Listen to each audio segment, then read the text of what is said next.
Hello and welcome. In this video we will be looking at the moral theory of utilitarianism. So very quickly, here are her two champions, Jeremy Bentham on the left and John Stuart Mill on the right. Both of these were Englishmen. Jeremy Bentham born 1748, died 1832. John Stuart Mill 1806 to 1873, excuse me. And both these men advocated for economic liberalism, freedom of expression, separation of church and state, women's rights, animals' rights, right to divorce, abolition of slavery, abolition of capital punishment, prison reform, and decriminalization of homosexuality. Remember their time that they're in. It must have been very hard, if you can imagine, to hold these beliefs, because oftentimes popular opinion kicks in and you begin to rationalize what your society believes in just in order to not feel different. And that's sad. That's often very sad that people do that. But these were very strong-willed men, very admirable. I really look up to these guys. So John Stuart Mill defines utilitarianism as the creed which accepts the foundation of morals, utility, or the greatest happiness principle, holds that actions are right in proportion as they tend to promote happiness, and wrong as they tend to produce the reverse of happiness. By happiness is intended pleasure in the absence of pain, and by unhappiness, the pain and the privation of pleasure. So there are three main parts to utilitarianism. One is that it's a consequentialist theory, so only the consequences matter in the rightness or wrongness of an action. And I think that this is a strength, and John Stuart Mill thinks that motives, because that's the other, since the consequences only matter in the morality of an action, it doesn't take into account motives. And John Stuart Mill thought that motives are valuable in as much as they provide us with the moral worth of an agent.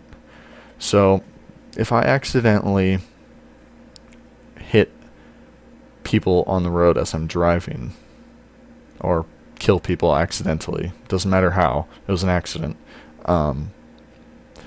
you will know that I didn't mean to, and therefore you can punish me less.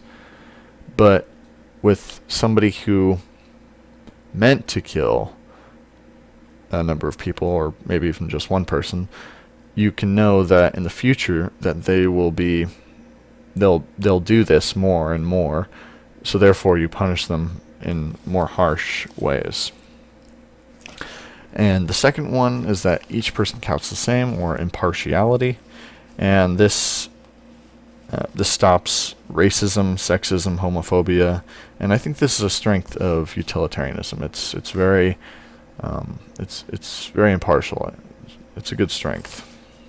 Then the third one is that happiness and pleasure are concerns as consequences of an action, and this is a strength in almost all of these, or all of these are strengths in my opinion. Happiness, we often, if you think hard, we often do actions, we often act in ways that will produce happiness for ourselves, as long as it's not at the cost for someone else. So just take a look at your life and see how much you actually act in desire for happiness, or how much you try to achieve happiness in your actions. So here's some strengths of utilitarianism. Utilitarianism isn't an absolutist theory. So to better illustrate this point is that, so for example, say that there are Nazis at your door and you're hiding Jewish people, and the Nazis ask, "Are you hiding any Jews?" It would be the moral act to lie, because it would be saving more lives. So utilitarianism is very situation-based ethics. It's a very situational based theory. Unlike other theories like Kantianism, which claim that actions are right or wrong in and of themselves. So Kant would say that it would be wrong to lie to the Nazis because lying is wrong in and of itself. So there's a bit of deontology for you guys. We'll go over Kant in a future video. And the second strength is that it's not egoism.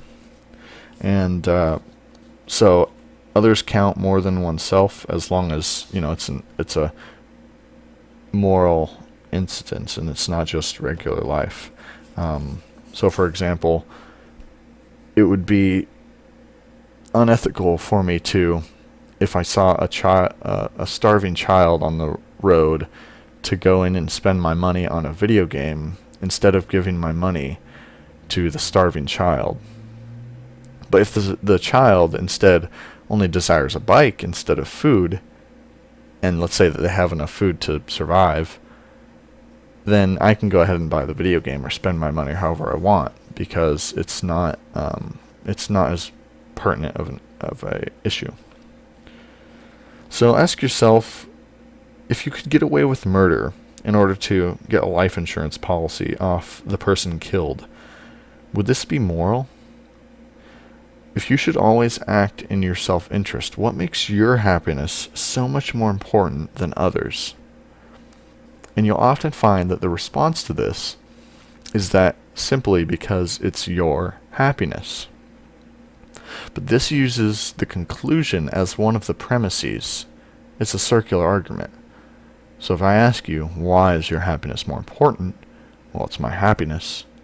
You've just went in a circle. So number 3, it's foundation of most laws, or at least it should be. Thinking deeply, you can find that most laws can have utilitarian reasons behind them. For example, in my own state, we banned alcohol in certain rivers and swimming holes because it was causing things like pollution in the rivers and the wildlife, drunk people hurting others, and drunk people swimming and drowning as a result, and just hurting more people. And then there's glass in the river because of people being careless with their bottles. And I thought that this was a just law, just ban on alcohol on the rivers, because it will lead to more well-being than the temporary pleasures of being drunk on the river. And in the future, it will be more beneficial. So notice that laws like against drunk driving don't focus on any motive, but instead what happened to the drunkard and the people hurt. And even the Constitution, it says the right to life, liberty, and the pursuit of happiness. So it seems that our founding fathers were somewhat concerned with happiness. So number 4, it's more scientific and mathematical.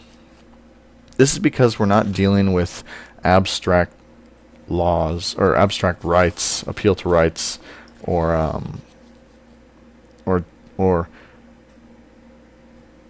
I can't find my script.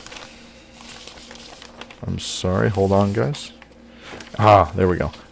So sorry, I mixed up my script. So it's more scientific and more mathematical. So utilitarianism isn't an abstract theory. It's tangible and is based on empirical evidence. So unlike ethical intuitionists or virtue theorists or Kantians, we have better reasons and actual evidence for our theory, instead of appealing to an abstract theory of human rights.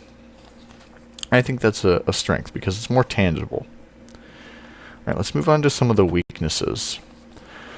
So the first weakness is that it seems intuitively wrong.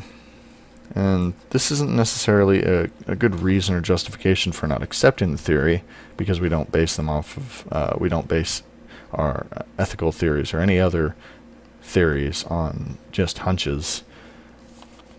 But it does seem like a weakness because people will be less accepting of it right away. Number 2, it doesn't take into account special obligations like family or loved ones, since all count the same. It's that impartiality nature of it. Then number 3 is that it's too demanding. It seems that people should live a minimalistic life and only eat when hungry, or live as little, or spend as little and give as much as you can. So it's a minimalistic life, and that seems to be, it's too demanding, which I think is a bit more dubious, because to say that an ethical theory is too demanding almost seems like an oxymoron. It just, I don't necessarily have any reasoned opinions as to why it seems kind of silly, but for an ethical theory to be too demanding, it seems like a silly objection as of now. So here's a line of questions.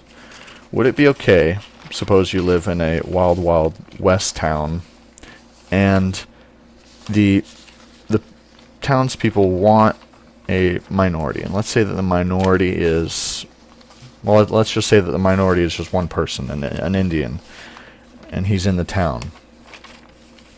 Would it be okay to give the minority in order to secure more general happiness of a town's people? So say the minority is innocent and the townspeople are just so racist and that they'll get so much happiness. Not saying that this would actually happen, that people get happiness from being racist, but that they'd get so much happiness from being able to kill or do whatever they wanted with the minority that it would almost seem, according to utilitarianism, the right act to give the minority away, even though he has done nothing wrong. So a smart utilitarian may respond in a way that I think this is a good response, and they'll say that the sheriff ought to obey the rule of law and not give the minority, because in the long run, such actions and such laws have produced more happiness over time. And I think that this response just misses the slippery slope fallacy, because a utilitarian could argue that if we do it this time, then perhaps it will become easier for them to do it in the future, and that doesn't lead to the long-term happiness of the townspeople. So number 2, do utilitarians support the same thing, i.e. abortion, capital punishment, socialism, capitalism, etc.? And all I can say is that they disagree. This is another strength to the theory, because it constantly has us questioning and trying new things. It's not a stagnant theory. So the question whether our government should be, or our economic theory should be socialist or capitalist, will always be in circulation, because the utilitarians, if this ethical theory were accepted generally, the ideas behind them wouldn't all be necessarily accepted. You'd still have utilitarian socialist, utilitarian capitalist, utilitarian death penalty people for advocating for the death penalty. So I think this is a strength of it, because it supports a diverse array of opinions. So the third question: is it okay for Peeping Tom to spy on his neighbor if he gets pleasure from it, and suppose his neighbor will never catch him or anybody else? So this seems to be a problem of the utilitarian standard, because it doesn't account for actions gone unrecognized.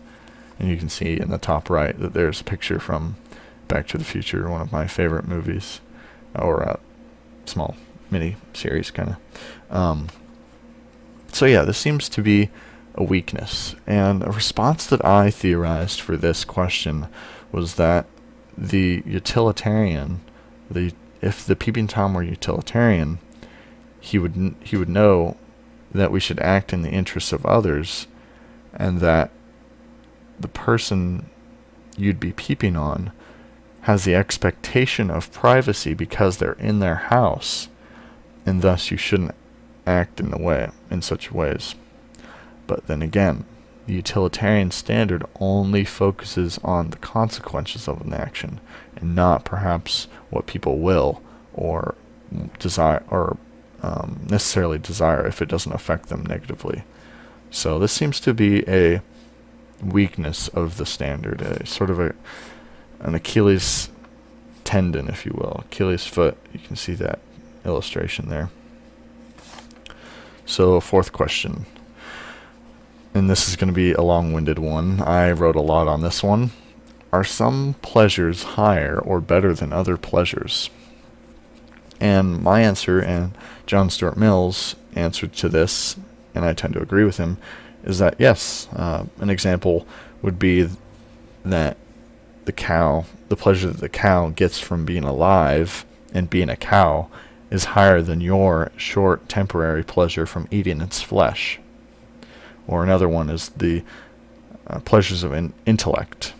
So John Stuart Mill thought that pleasures of the mind, reading, writing, and reading poems, debating, or even making a philosophy video, are higher than that of physical ones. This is because they are often safer, longer lasting, and cultivate an enriched life for the person doing them. And the only reason people choose the lower pleasures over the higher pleasures is because they've only experienced the lower ones. So pay attention to how you feel after learning about utilitarianism today, and take notice that you or most people love to understand and cultivate their mental faculties. An example of this can be seen when a controversial question is brought up in class, and after a long discussion in class, perhaps the class isn't even aimed towards the subject matter, but everybody is just so into it that the teacher has to, this is good stuff. They just want to keep this going. They want to keep the intellect going. Everybody feels good afterwards, as long as no insults were thrown. Everybody feels good afterwards to have gained more understanding and more evidence for or against their beliefs. So, and Aristotle thought that much of happiness was due to people understanding. I think that he was correct. And you can see John Stuart Mill's quote on there. It's not necessarily have to do with this, but it's I think it puts a point across. And here's a quote. Here's a quote from the book. I have it in front of me. Now it is an unquestionable fact that those who are equally acquainted with and equally capable of appreciating and enjoying both do give a most marked preference to the manner of existence which employs their higher faculties. Few human creatures would consent to being changed into any of the lower animals for a promise of the fullest allowance of the beast's pleasures. And no intelligent human being would consent to be a fool. No instructed person would be an ignoramus, and no person of feeling and conscience would be selfish and base, even though they should be persuaded that the fool, the dunce, or the rascal is better satisfied with their lot than they are with theirs. And you can see on the screen in the top right, the blue quote, "It is better to be Socrates dissatisfied than a pig satisfied." This is because humans have a higher ability for higher faculties that they can employ, which make their pleasures much higher. And so that's why if somebody asks me if I value human life the same as animal life, I would have to answer in the negative, because human life carries so much more pleasure than animal life. But that doesn't therefore mean that I support or that I even eat or support eating meat. Okay, so let's move on to some objections to the theory. The first objection is that utilitarianism is impractical and requires too much calculation on the part of the agent or anybody that's participating. So we've had all of humans' existence to determine if such an act were generally practiced, it would be generally injurious. Yes. So acts like killing people for perhaps selfish gain or mass genocide, we can see those are just a few examples. Through time, we have we have proven utilitarian standards against things like slavery and other things. So yeah, we've had all of existence to determine such acts, whether generally practiced would be generally injurious. So number 2, there's no reason to be moral in the utilitarian standard. In other words, what are its binding forces to be moral? So this is a fair and sound objection, and it should go for all ethical standards. But is it confined to only utilitarianism? I don't think so. For most ethical theories, the answer to this question, what is its binding force, should be that of internal sanctions, such as empathy, conscious awareness that other people's pains are as much yours as they are theirs, and that you have felt if the same, if not greater, pain before. So utilitarianism seems to use a lot of empathy in its theory. And this seems to me, because I've done a lot of thinking, and John Stuart Mill has as well, or did, this seems to be the only conclusion that any ethical standard outside of perhaps religion can make, is that we have to appeal, and that the only reason to be moral, that we act morally, is because of our ability or our faculty of empathy. So, isn't that interesting? It's left to a person's subjective conscientious decisions.